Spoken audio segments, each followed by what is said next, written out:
Mature content. Open your legs, princess. Why?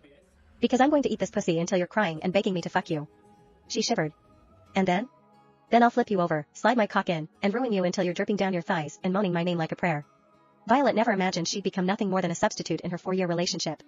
But ever since his childhood sweetheart returned, she's been the second choice. The final blow was when two of them fell into the pool. He didn't hesitate, he saved her instead. Left to drown, Violet was pulled from the water by a mysterious stranger, who now wants nothing more than to have her in his bed. Too bad that stranger turns out to be her boyfriend's father, Hades Sinclair. I almost drowned. Violet. Between you and me, Violet, if we both fell into the water, who do you think he'd save? Nora asked, a wicked grin curling on her lips. What? I barely got the word out before she turned toward the pool, her smile deepening. And without warning, she grabbed my hand and dragged us both under. If your partner of 4 years and your childhood sweetheart both fell into a pool, and neither of them could swim, who would you save? Who would you run to first without thinking? Most men would say their girlfriend. That's the obvious answer, isn't it? So why did Matthew run past me, his girlfriend, and dive straight toward her? His childhood sweetheart. Nora, he screamed, jumping into the water. He reached her in seconds, pulling her limp body into his arms, and he carried her out of the water.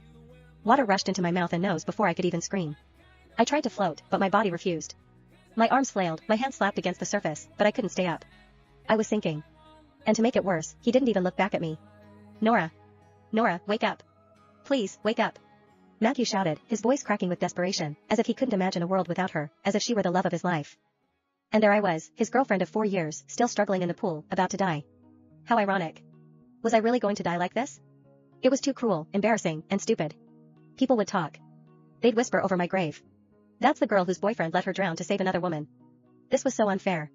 What did I do to deserve this? I've always been there for him. I sacrificed so much for him. I did everything I could to make him happy. So why? Why would he choose the woman who gave him nothing? How does that make any sense? God, she's awake. Nora, are you okay? His voice was full of relief.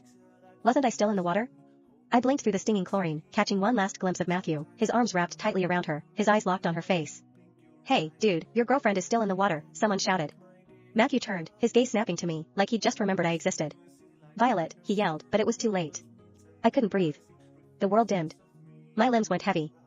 I was about to die until I felt a splash beside me. Someone dove in. I couldn't see his face clearly, but strong arms wrapped around my waist. Warm lips pressed against mine, forcing air into my lungs. I clung to his chest as he swam, dragging me upward until my back hit the cold,